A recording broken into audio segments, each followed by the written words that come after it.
साजी निवाजी प्यारी सात संगत जी, प्यार और सत्कार से कहना धन निरंकार जी। लख वार करा शुकराना फिर भी थोड़ा है, तन सजदा करे जमाना फिर भी थोड़ा है। सतगुरु माता जी, आप जी का जितना भी शुकराना किया जाए उतना ही कम है। मेरे मालिक दीनदयाल सच्चे पातशाह, आप जी के चरणों में हम सब की यही अरदास है कि आप जी हमें अंतिम श्वास तक अपने चरणों से लगा कर रखना। हम आप जी के चरणों में रहते हुए सेवा सिमरन सत्संग का आनंद लें। सात संगत जी, सतगुरु माता जी के आशीर्वाद से निरंकारी राजपिता जी और आप सात संगत माँ निरंकार के आशीर्वाद से दासी ये विचार रखने जा रही है।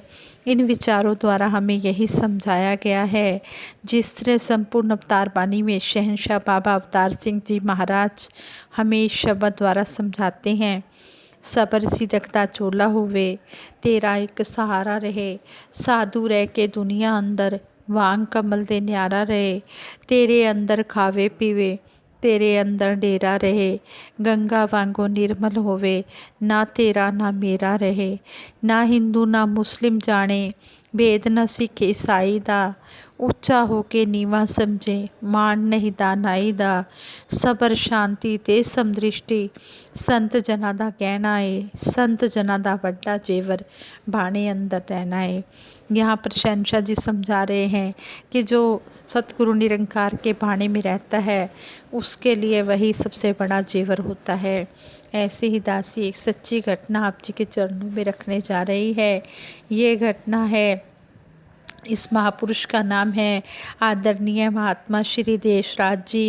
ये खार डंडा नाका मुंबई के रहने वाले हैं और इन्होंने सतगुरु के भाणे को हर समय माना और अपना जीवन व्यतीत कर रहे हैं। नमन है इनको और इनकी सोच को, इनकी मेहनत को और इनके त्याग को। ये ऑटो रिक्शा चलाते हैं और इनकी गाड़ी का नंबर 160 है और ये मुंबई के रहने वाले हैं। सात संगत जी, इस महात्मा ने अपनी बीती कहानी सुनाई है। कहने लगे कि 6 साल पहले कहने लगे कि जब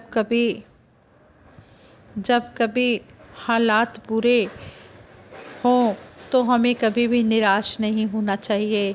हमें अपने सतगुरु निरंकार पर विश्वास पूर्ण होना चाहिए कि जैसे भी हो परिस्थिति रहे, एक सी मनोस्थिति, जैसे भी हालात हों हमें डगमगाना नहीं चाहिए। स्थिर से नाता जोड़ के मन का जीवन को हम सहज बनाएं।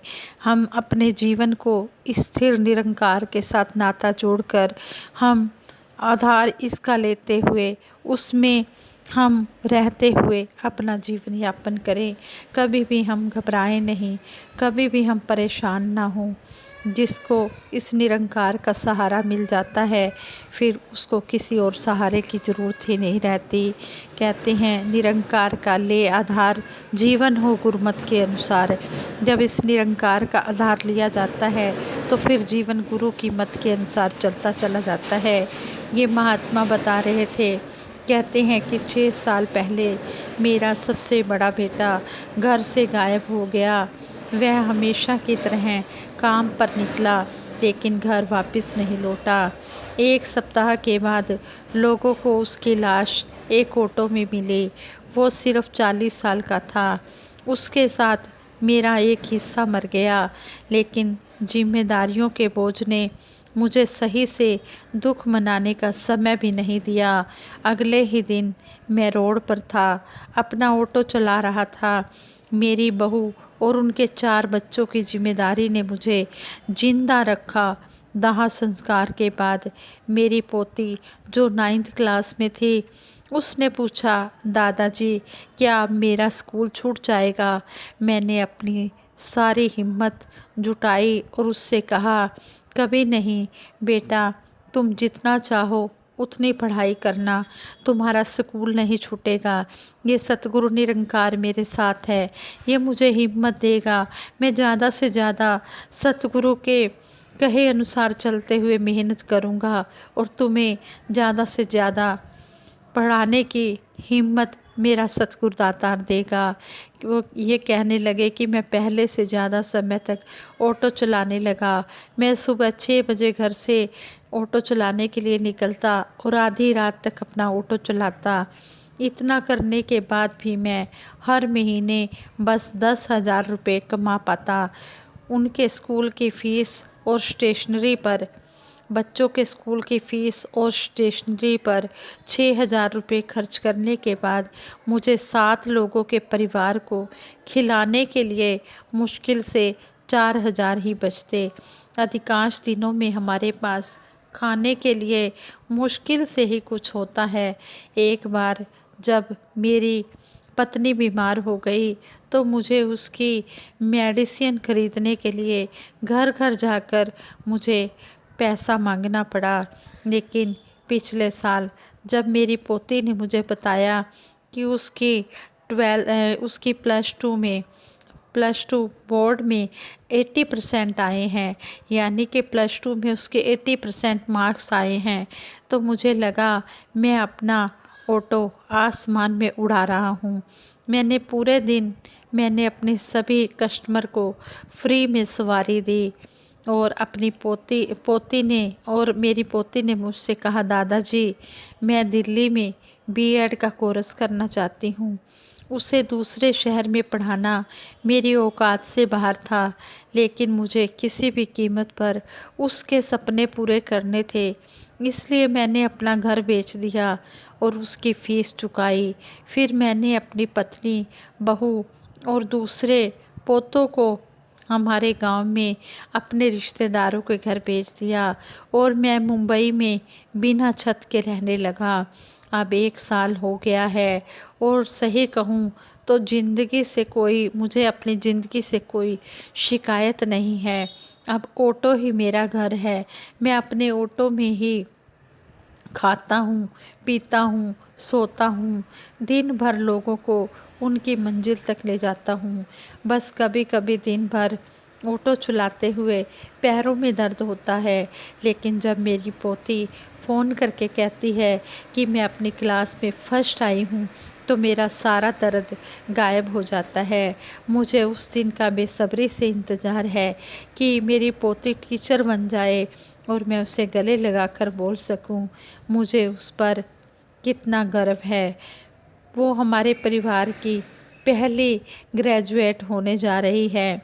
जैसे ही उसका रिज़ल्ट आएगा मैं पूरे हफ्ते किसी भी कस्टमर से पैसे नहीं लूँगा, मैं फ्री में सभी को सवारी कराऊँगा। हाँ संगत जी, ये सतगुरु की कृपा से ही हो रहा है। इस महापुरुष का नाम है आदरणीय महात्मा श्री देसराज जी और ये मुंबई के रहने वाले हैं। और किस तरह सतगुरु का ब्रह्म ज्ञान लेकर, सतगुरु से इस निरंकार का ब्रह्म ज्ञान लेकर ये सतगुरु के भाने में रहते हुए अपना जीवन गुजार रहे हैं। शत शत प्रणाम है, कोटिन कोटिन बार इनको प्रणाम है ऐसे संतों महापुरुषों को जो सतगुरु के निरंकार के भाने में रहते हुए हर समय अपना जीवन गुजारते हैं। और सतगुरु का जब निरंकार का जब सहारा लेते हैं भगत जन, तो ये सच्चा पातशाह उनको इतनी ताकत देता है कि उनको किसी और सहारे की ज़रूरत ही नहीं रहती। मैं संपूर्ण अवतार वाणी में शहनशाह जी कहते हैं, मेरी ताए हिम्मत नहीं है तेरी मेहर शुमार करा, जान भी एता तेरी है मैं केड़ी जान निसार करा। ओहो कम सुहोना समझे जंगी कार तू ही, अव्वल आखिर कायम दायम एक तू ही निरंकार तू ही। ये परमपिता परमात्मा निरंकार यही सब कुछ करने वाला है। हमारी तो कोई हिम्मत नहीं है कि हम कुछ कर पाएँ। ये इसको जो हमारे लिए अच्छा लगता है ये करता चला जाता है, जो भी सुखदाई होता है ये करता चला जाता है। कर मेहर मेरे दाता तेरा नाम ना भुलावां, स्वासां दे मणके तैनू सिमरती जावां। है जानी जान दाता मेरी हर कमी तू जाने, तू ही है झोली भरनी तेरे भरे खजाने, तैथों ही मंगा दाता हाथ किधरे ना फैलावां। हे मेरे दाता सच्चे पातशाह, हम तेरा ही सहारा लें, तेरे आगे ही अपना दामन फैलाएं। हम किसी के आगे भी अपना दामन न फैलाएं, तेरा ही सहारा लें। जब इस निरंकार का सहारा ले लेते हैं, निरंकार का ले आधार जीवन हो गुरुमत अनुसार, जब इस निरंकार का सहारा ले लेते हैं तो फिर किसी और सहारे की ज़रूरत ही नहीं रहती है। ये सच्चा पातशाह दीन दयाल कृपालु ये सब कुछ जानता है, ये घट वासी है, ये हर एक घट की जानता है, घट के अंतर की जाने, भले बुरे की पीर पछाने। इसको सब पता है कि मैंने किसको कब कितना और क्या देना है, ये हर एक को देता चला जा रहा है। ये तो पत्थरों में भी कीड़े पाल रहा है, ये सबको रोजी रोटी दे रहा है, और रोजी रोटी देते हुए कभी भी अपना नाम नहीं होने देता है। आप बैठ के पर्दे ओले अकला नू हैरान करे, ऐसे नू प्रणाम ने मेरे ऐसे नू आदेश विए, कहे अवतार है जुग जुग जम्मे जुग जुग इक्को वेश विए। ये निरंकार सदा कायम दायम रहने वाली सत्ता है, ये अमर अजर अविनाशी है, अटल है, ये अडोल है, ये सदा सनातन है, सदा नित्य रहने वाला है, ये एक रस है, ये सर्वव्यापी है, ये अंग संग है। हम इसको हर समय देख सकते हैं, ये हमारे अंग संग है। अंग संग रहने वाले इस परम पिता परमात्मा का हम हमेशा ध्यान करते हुए इसका सिमरन करते चले जाएं। यही सतगुरु ने हमें एक मूल मंत्र दिया है, तू ही निरंकार मैं तेरी शरण हाँ मैनू बख्श लो। तू ही निरंकार मैं तेरी शरण हाँ मैनू बख्श लो। आज संगत जी दासी से विचार करते हुए बहुत सी गलतियाँ भी हुई होंगी, उन गलतियों के लिए आप जी क्षमा करें। आगे के लिए सद्बुद्धि देना, सद्विचार देना, सद्मार्ग देना। औखी घड़ी न देखन दही, अपना भी रस संभाले, हाथ ही राखे श्वास श्वास प्रतिपाले। ये सच्चे बादशाह किसी को भी कोई मुश्किल की घड़ी न दिखाना, अपना मेहर भरा हाथ रखना। ये उतार चढ़ाव तो ज़िंदगी में आते ही रहते हैं, जब इस सतगुरु निरंकार का सहारा होता है तो वो उतराइयाँ चढ़ाइयाँ सब निकल जाती हैं, सारा समय निकल जाता है, सदा समय एक सा नहीं रहता है। इसलिए हम सतगुरु के भाने में रहें और हर पल इसका शुक्रगुजार करते रहें। आज संगत जी प्यार से कहना धन निरंकार।